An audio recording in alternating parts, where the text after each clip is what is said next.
तो जब से सोनी वालों ने वेनम 3 के ट्रेलर के अंदर नल को दिखाया है तभी से सुपर हीरोज की मूवीज का मार्केट बहुत ज्यादा गर्म हो चुका है। और सिर्फ ये नहीं बल्कि जो भी लोग वेनम 3 को हल्के में ले रहे थे वो सब लोग भी ट्रेलर के अंदर नल को देखने के बाद अब टिकटें बुक करने वाले हैं। और आखिर ऐसा हो भी क्यों ना, नल का भौकाल इतना ज्यादा है। लेकिन हाँ, नल क्या है, कौन है और कितना पावरफुल है, हम आज इस बारे में बात नहीं करेंगे क्योंकि हमारे चैनल के अंदर नल के ऊपर बहुत सारी वीडियोस हैं। यहाँ तक कि हमारे चैनल के अंदर नल के ऊपर एक पूरी प्लेलिस्ट भी अवेलेबल है। अगर आपको नल के बारे में जानना हो तो आप सिंपली उस प्लेलिस्ट को चेक कर सकते हैं। एंड अगर आपको नल के बारे में नल का के भी नहीं पता है तो हमारी पूरी प्लेलिस्ट को देखने के बाद आप सभी नल के बारे में सब कुछ जान जाएंगे। बट हाँ, जो लोग नल को जानते हैं और नल के डाई हार्ट वाले फैन हैं, ये वीडियो सिर्फ और सिर्फ उनके लिए ही है क्योंकि आज की इस वीडियो के अंदर हम मार्वल के ऐसे टॉप 10 कैरेक्टर्स की बात करने जा रहे हैं जो कि नल को यानी कि सिम्बियोट्स के क्रिएटर को यानी कि डार्कनेस के रूलर को हराने का दम रखते हैं। सो समझ जाइए कि ये सारे कैरेक्टर्स भी कितने पावरफुल होंगे। हालांकि मैं एक बात आपको यहीं पर क्लियर कर दूं कि इस वीडियो के अंदर हम जितने भी कैरेक्टर्स की बात कर रहे हैं उनमें कोई भी कॉस्मिक एंटिटी शामिल नहीं होगा। एंड वो इसीलिए क्योंकि मार्वल के जो कॉस्मिक एंटिटीज है वो लिटरली कुछ भी कर सकते हैं।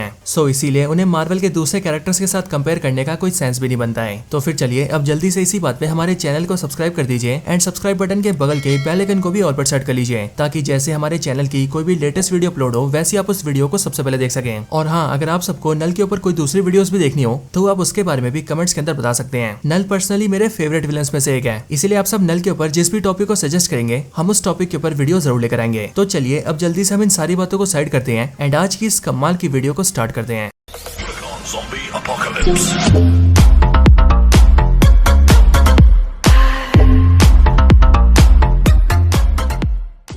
Number 10, black bolt. तो ब्लैक बोल्ट मार्वल के सबसे पावरफुल इनह्यूमंस में से एक है जो कि सारे इनह्यूमंस के ऊपर रूल भी करता है। एक इनह्यूमन होने की वजह से ब्लैक बोल्ट फिजिकली काफी ज्यादा पावरफुल है। लेकिन हाँ, ब्लैक बोल्ट की जो मेन पावर्स है वो है उसकी sonic scream. Basically black bolt जब भी मुंह खोलता है या फिर चिल्लाता है तब उसके मुंह के अंदर से साउंड की एक ऐसी फ्रीक्वेंसी बाहर आती है जो कि सामने पड़ी किसी भी चीज को डिस्ट्रॉय कर सकती है। एंड ब्लैक बोल्ट की इसी एबिलिटी को उसकी सोनिक स्क्रीम कहा जाता है। ब्लैक बोल्ट की सोनिक स्क्रीम इतनी ज्यादा पावरफुल है कि अगर ब्लैक बोल्ट इसका सही से इस्तेमाल करे तो वो एक पूरे प्लेनेट तक को डिस्ट्रॉय कर सकता है। एंड इसीलिए तो मार्वल कॉमिक्स के अंदर भी हल्क जैसे कैरेक्टर को भी सोनिक स्क्रीम के सामने टिकने में बहुत ज्यादा मुश्किल होती हैं। हालांकि अगर यहीं पर बात करें गॉड ऑफ सिम्बियोट्स नल की, तो नल की सारी पावर्स रिलाई करती है उसकी ऑल ब्लैक नेक्रोसवर्ड और उसके क्रिएट किए गए सिम्बियोट्स के ऊपर। लेकिन जो नल के सिम्बियोट्स और उसके ऑल ब्लैक नेक्रोसवर्ड है उन्हें किसी तेज फ्रीक्वेंसी वाले साउंड से थोड़ा सा कमजोर किया जा सकता है। एंड इसीलिए अगर देखा जाए तो नल के सामने ब्लैक बोल्ट को काफी बड़ा एडवांटेज है क्योंकि वो नल से फाइट करते टाइम सिंपली उसे काफी ज्यादा कमजोर कर सकता है। बट हाँ, यहाँ पर ध्यान देने वाली बात यह है कि मैं इस पूरी वीडियो के अंदर सिर्फ उन्हीं कैरेक्टर्स की बात कर रहा हूँ जो कि नल को हरा सकते हैं। और इसका मतलब ये है कि मैं यहाँ पर किसी भी कैरेक्टर की श्योरिटी नहीं दे रहा हूँ कि वो नल को हरा ही देगा। और वो इसीलिए क्योंकि नल बहुत ज्यादा पावरफुल है। लेकिन हाँ, तब भी अगर ब्लैक बोल्ट नल से फाइट करता है तो वो नल को बहुत ज्यादा कमजोर तो कर ही देगा।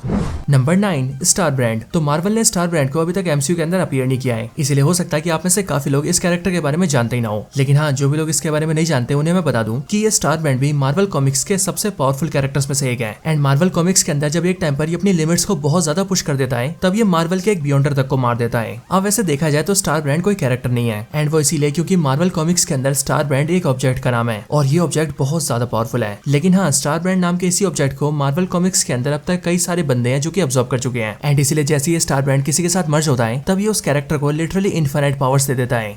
Number 8, Jean Grey. तो अब जिन्होंने भी फॉक्स की एक्समैन मूवीज देखी है या फिर जो भी एक्समैन के फैन है वो सब लोग जीन ग्रे को तो जानते ही होंगे। लेकिन अगर तब भी कोई जीन ग्रे के बारे में नहीं जानता है तो उसे मैं बता दूं कि जीन ग्रे मार्वल की एक ओमेगा लेवल म्यूटेंट है। एंड अगर इसकी पावर्स की बात की जाए तो इसके पास टेलीपैथिक और टेलीकाइनेटिक पावर्स हैं। जीन ग्रे बहुत ज्यादा पावरफुल है एंड वो अपनी पावर्स की मदद से एपोकलिप्स जैसे बहुत पावरफुल विलन्स को भी हरा चुकी है। और सिर्फ ये नहीं बल्कि मार्वल कॉमिक्स की किंग इन ब्लैक स्टोरीलाइन के अंदर भी वो जीन ग्रे ही होती है जो कि नल का उसके हाई माइंड से कनेक्शन तोड़ देती है। लेकिन हाँ, उसी इवेंट के आगे हमें ये पता लगता है कि Jean Grey king in black के इवेंट के दौरान पर अपनी पूरी पावर्स को यूज ही नहीं कर रही थी क्योंकि अगर जीन ग्रे अपनी पूरी पावर्स को यूज करती तो वो पूरे इवेंट की काया पलट कर सकती थी। इनके अलावा जीन ग्रे के पास फिनिक्स फोर्स की भी पावर्स हैं। जो फिनिक्स फोर्स वैसे तो मार्वल यूनिवर्स की एक बहुत ही पावरफुल कॉस्मिक एंटिटी है, लेकिन यही पावरफुल कॉस्मिक एंटिटी समय समय पर अपने लिए होस्ट चुनती है। एंड मार्वल के अंदर इसने मोस्ट ऑफ द टाइम पर जीन ग्रे को अपना होस्ट बनाया है, जिस वजह से जीन ग्रे की पावर्स बहुत ज्यादा बढ़ जाती है। और इसीलिए अगर जीन ग्रे कभी भी अपनी फिनिक्स फोर्स की पावर्स को पूरी तरह से इस्तेमाल करे या फिर वो कभी डार्क फिनिक्स के अंदर कन्वर्ट हो जाए तो फिर वो गॉड ऑफ सिम्बियोट्स नल को हरा सकती है।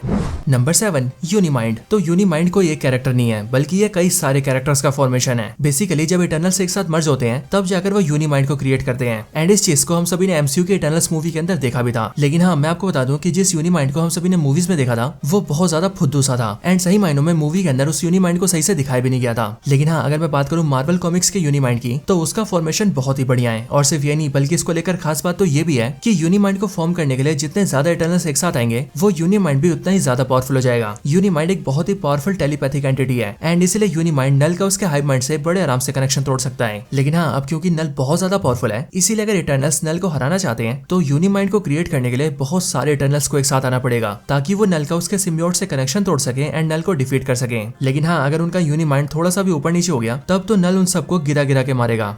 Number 6 Dylan Brock. तो डिलन ब्रॉक एडी ब्रॉक और एन विंग का बेटा है। लेकिन हाँ, मार्वल कॉमिक्स के अंदर डिलन ब्रॉक के पैदा होने की स्टोरी काफी डिफरेंट है। असल में मार्वल कॉमिक्स के एक इवेंट के अंदर सिन ईटर नाम के एक विलन की वजह से एन विंग बहुत ज्यादा घायल हो जाती है एंड इसीलिए जब एडी ब्रॉक और वेनम उसे बचाने आते हैं तब एन की जान बचाने के लिए वेनम सिम्बियोट एडी की बॉडी से निकलकर सीधा एन की बॉडी में चला जाता है और एक ही झटके में एन को पूरी तरह से ठीक कर देता है। और वैसे उस टाइम के लिए एन विंग भी शी वेनम बन जाती है। लेकिन इसके कुछ टाइम बाद ही वेनम फिर से एडी की बॉडी से बॉन्ड हो जाता है और तब एडी वहां से चला जाता है। लेकिन अब बेसिकली जितने भी सिम्बियोट्स होते हैं वो जब भी किसी के साथ बॉन्ड होते हैं तब वो उसकी बॉडी के अंदर एक कोडेक्स छोड़ देते हैं एंड वो बेसिकली उन सिम्बियोट्स की बॉडी के कुछ पार्टिकल्स होते हैं जिन्हें सिम्बियोटिक कोडेक्स कहा जाता है। एंड इसलिए जिस टाइम पर वेनम सिम्बियोट एन को बचाने के लिए उससे बॉन्ड हुआ होता है तब उस टाइम पर वो एन की बॉडी के अंदर भी अपना कोडेक्स छोड़ देता है। बट फिर आगे चलकर वेनम का वही सिम्बियोटिक कोडेक्स एन विंग की बॉडी के फीटस के साथ मर्ज हो जाता है और फिर मिस्टीरियस तरीके से एन विंग प्रेग्नेंट हो जाती है और फिर इस तरह से जन्म होता है डिलन ब्रॉक का। डिलन ब्रॉक ह्यूमन पार्टिकल्स और सिम्बियोटिक कोडेक्स के मिलने से बना है एंड इसीलिए वो बहुत ज्यादा पावरफुल है। और सिर्फ ये नहीं बल्कि मार्वल कॉमिक्स के अंदर हमें ये भी बताया गया है कि कॉमिक्स में डिलन ब्रॉक को क्रिएट इसीलिए किया गया था ताकि वो गॉड ऑफ सिम्बियोट्स नल को खत्म कर सके। और अगर आप सब इस बात का मतलब समझे हो तो आपको पता लगेगा कि डिलन ब्रॉक के अंदर इतनी ज्यादा पावर्स है कि वो नल को हराने का दम रखता है। अब देखा जाए तो डिलन ब्रॉक के पास नल जैसी कई सारी पावर्स है, जैसे कि वो भी नल की तरह हाइव माइंड से कनेक्शन बना सकता है, दूसरे सिम्बियोट्स का कनेक्शन हाइव माइंड से तोड़ सकता है और अगर डिलन चाहे तो पूरे के पूरे हाइव माइंड को भी बर्बाद कर सकता है। इनके साथ ही डिलन ब्रॉक किसी भी सिम्बियोट को एटॉमिक लेवल तक डिसइंटीग्रेट कर सकता है, यानी कि डिलन सिर्फ अपने चाहने भर से किसी सिम्बियोट को खत्म कर सकता है और ऐसा वो किंग इन ब्लैक के इवेंट के अंदर बहुत बार करता है। Number 5 Zeus. तो ज़ियस मार्वल का एक ऐसा पावरफुल ओलंपियन गॉड है जिसे सारे ओलंपियन गॉड्स का स्काई फादर कहा जाता है एंड सिर्फ ये नहीं बल्कि वो मार्वल के सारे ओलंपियन गॉड्स को रूल भी करता है। ज़ियस एक एक्सट्रीमली पावरफुल गॉड है एंड इसीलिए ज़ियस का स्ट्रेंथ, स्पीड, एजिलिटी और स्टेमिना सब कुछ बहुत ही ज्यादा सुपीरियर है। लेकिन हाँ, ज़ियस स्काई और वेदर का स्काई फादर है और इसीलिए वो स्काई और वेदर को पूरी तरह से कंट्रोल कर सकता है। इसके अलावा वो थंडर अटैक्स कर सकता है, इलेक्ट्रिसिटी को चैनल और मैनिपुलेट कर सकता है, किसी पर लाइटनिंग अटैक्स कर सकता है, पावरफुल स्टॉर्म्स क्रिएट कर सकता है एंड अगर ज़ियस चाहे तो किसी को दिन में तारे भी दिखा सकता है। अब देखा जाए तो ज़ियस की जितनी भी पावर्स हैं वो सारी पावर्स गॉड ऑफ सिम्बियोट्स नल की वीकनेस है। इसके साथ ही एक स्काई फादर होने की वजह से ज़ियस न सिर्फ इमॉर्टल है बल्कि उसकी गॉडली पावर्स भी एक्सट्रीमली हाई है एंड इसीलिए अगर देखा जाए तो ज़ियस भी एक ऐसा कैरेक्टर है जो कि न सिर्फ नल से फाइट कर सकता है बल्कि उसे डिफीट भी कर सकता है।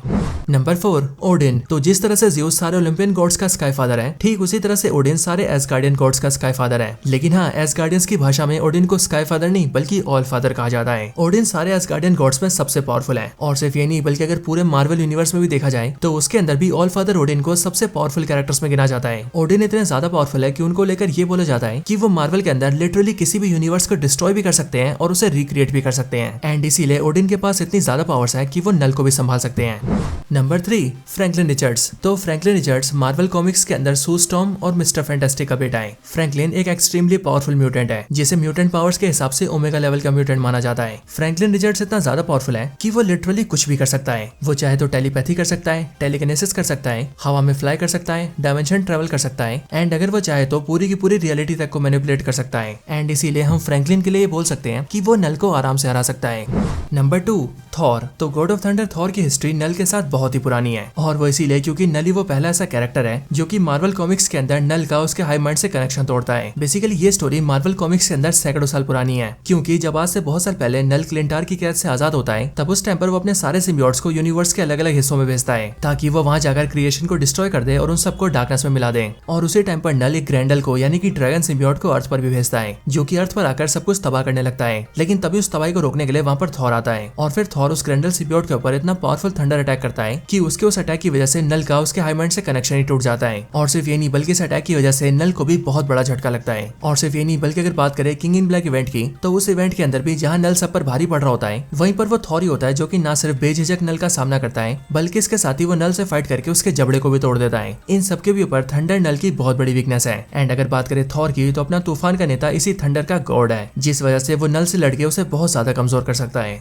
Number 1, Eddie Brock. तो एडी ब्रॉक ही वो सुपर हीरो कैरेक्टर है जिसने एक्चुअल में नल को मारा है। Eddie Brock basically venom symbiote का होस्ट है, लेकिन जिस टाइम पर एडी ब्रॉक नल का खात्मा करता है उस टाइम पर वो वेनम से नहीं बल्कि एनिग्मा फोर्स नाम की एक पावरफुल एनर्जी के साथ बॉन्ड होता है। और ये एनिग्मा फोर्स जैसी एडी ब्रॉक की बॉडी के साथ बॉन्ड होती है, वैसे एडी ब्रॉक मार्वल कॉमिक्स का सबसे पावरफुल सुपर हीरो बन जाता है। एंड फिर ऐसा होने के बाद ही वो थॉर के म्योनिर और सिल्वर सर्फर के सर बोर्ड को एक साथ मिला लेता है और उनसे अपने लिए एक अल्टीमेट वेपन क्रिएट करता है। और फिर उसी अल्टीमेट वेपन की मदद से वो नल को खत्म कर देता है। वैसे इस कमाल की स्टोरी लाइन को हमने कवर कर रखा है। अगर आप इसे पूरी तरह से जानना चाहे तो इसका लिंक इसी वीडियो के डिस्क्रिप्शन में है। अदरवाइज ये वाली वीडियो आपको हमारे चैनल में हु किल्ड नल नाम से ही मिल जाएगी। तो अगर आपको ये वीडियो देखनी हो तो जाइए और सिंपली इस वीडियो को वॉच करिए।